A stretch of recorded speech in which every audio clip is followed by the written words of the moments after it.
अस्सलाम वालेकुम दोस्तों। तो जनाब मौसम जो बड़ा ज़बरदस्त हो गया, हवा चलन दी है, बदल छाए दे ने।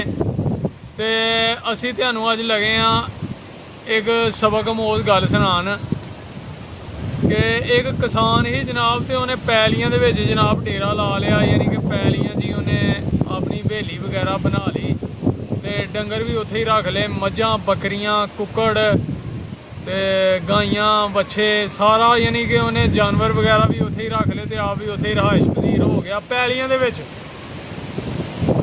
ते उत्थे जनाब एक चूहा आ गया पैली चों हवेली च वड़ गया, ते किसान दी जेहड़ी बुढ़ी ही ना उन्हें वेख लिया, उन्हें कहा यार इत्थे एक चूहा आ गया, तो तू ही कि तू लैके आओ कड़की लैके आओ। उन्हें कड़की लियांदी जनाब लभ के, ते कड़की उन्होंने ला दी घर।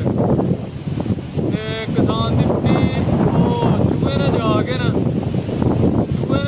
कुक्कड़ नूं कहा जी कि कड़की आ गई है घर, ते हुण की करना है? ते कुक्कड़ ने कहा जी मैं की करा यार, कड़की केड़ा मेरे वास्ते लाई है, मैनू की भार कड़की दा। उन्हें कहा अच्छा। बाद च जांदा जी वो लेले कोल, लेले नूं जाके कहंदा है कि दोस्ता कड़की लियांदी है घर, ते हुण की करना?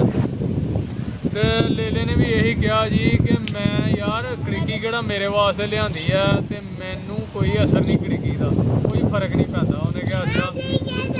बाद जो जांदा है जी ढगे कोल, ढगे नूं जाके कहंदा कि कड़की जनाब आ गई जे घर, ते हुण की करना है? कड़की जनाब लाती है उन्होंने, ते उन्हें कहा जी कड़की जनाब मेरे वास्ते नहीं लाई, मैं केड़ा कड़की च फस जाना, कड़की ते छोटी जी। उन्हें कहा अच्छा।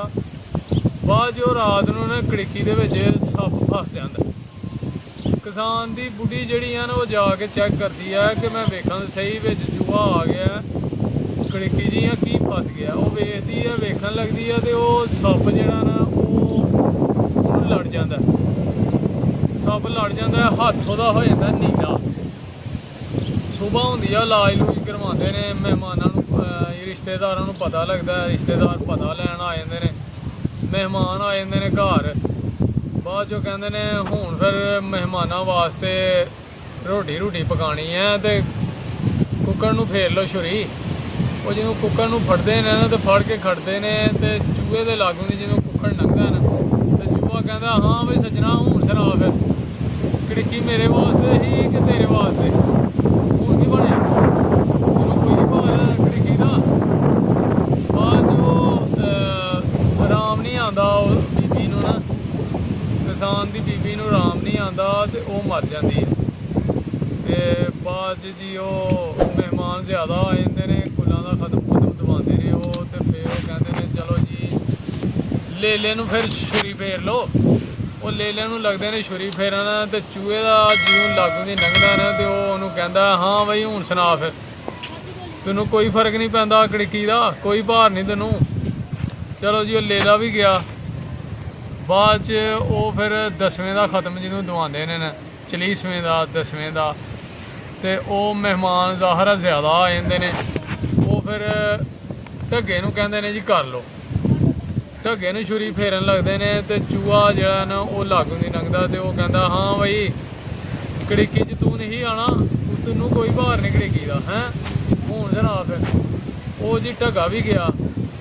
तो गल इंज है कि जी जिहड़ी किसान दे उत्ते ऐसी मुश्किल आई दियां ने कि रेट डाउन कर दिंदे ने गौरमेंट, जिन्हों फसल तैयार होंदी है वो जी रेट डाउन हो जाता, जो फसल पक जांदियां ने, ते किसान मुश्किलां कल्ले नूं नहीं होणियां, ये सारे वज़ीरां वास्ते ने, सारी गौरमेंट वास्ते ने।